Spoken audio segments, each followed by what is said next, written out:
Got a question here from Shine Bright Like a Diamond Rihanna. Just joking. Is it a good idea to fix your rate even though you're still able to save adequately to reduce your loan interest? Let's go to the drawing board.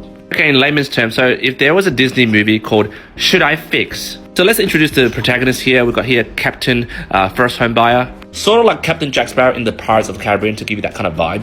And Captain First Home Buyer here owns a ship. Let's call this ship the mortgage ship, and let's put some bones in front of this ship so it looks like a pirate ship.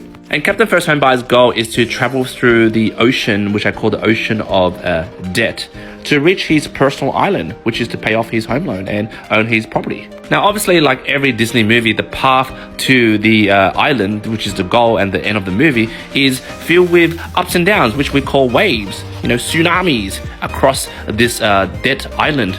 But obviously this is a Disney movie, so Captain First Homebuyer knows a genie, which grants him a wish. So this is the ugly lamb, and this is the ugly mofo genie. But then this ugly ass genie, he's like Viet, Vietnamese, and he's pretty frugal and stingy, so he gave him one wish only.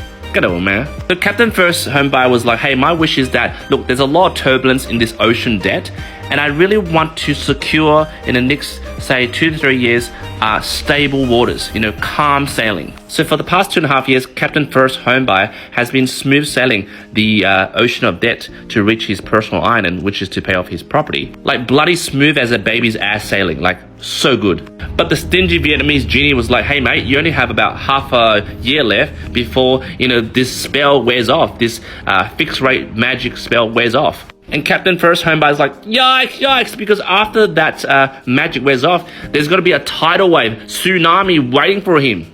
And Captain First Homebuyer here faces the dilemma. Should he bloody, not refix his rate and beg the Viet genie to, cast his magic again, or just like gun it and bloody ride the tsunami, see what it does, whether his mortgage ship would sink or not, whether it will ride it through and go to the final destination, or would he be ending up at the bottom of the ocean eaten by this mofo shark over here? Now, obviously, due to the Disney movie, the Captain First Homebuyer can't go back to the Viet genie because he got busted for ATO fraud. But like any Disney movie, another mythical creature saves the day. This is a Vietnamese mermaid. Disney thinks, hey, they did a black mermaid, so why not do a Vietnamese mermaid? She's like, hello, Captain First Homebuyer. Somebody told me you want to turn your ship into a submarine, and then go under this tidal wave for another 3 years, huh? You want to do that?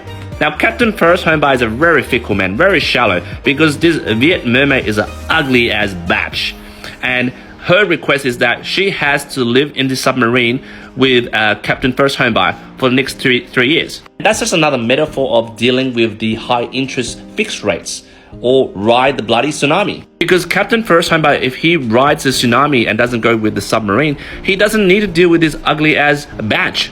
That begs the question, Rihanna. You said you have adequate funds to pay down the loan's interest. Well, how high will the tsunami be? Would it be 6.5%? Would it be 7.5%? Would it be 9%? Because ideally you can say, hey, F that, I don't want to ride this.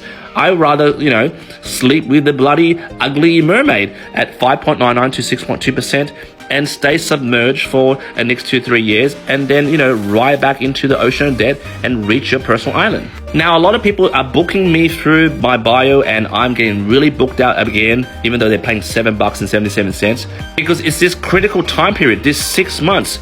Should I ride a bloody tsunami or sleep with the ugly Viet mermaid? It's really hard to say. For people who value freedom, the fact that the variable rate can go up or down, let's roll the dice. You guys will appreciate a variable rate. For those that are risk averse and you don't mind staring at this ugly ass Viet mermaid for the next 2 to 3 years, even though hey, I'm getting ripped off here, it at least gives you assurance that this submarine that you're going to go into with this mermaid is riding through all this bloody nasty storm, this bloody hurricane here. Because at the end of that, you want to get your mortgage ship to reach your personal island. Not as fast as possible, but in one piece.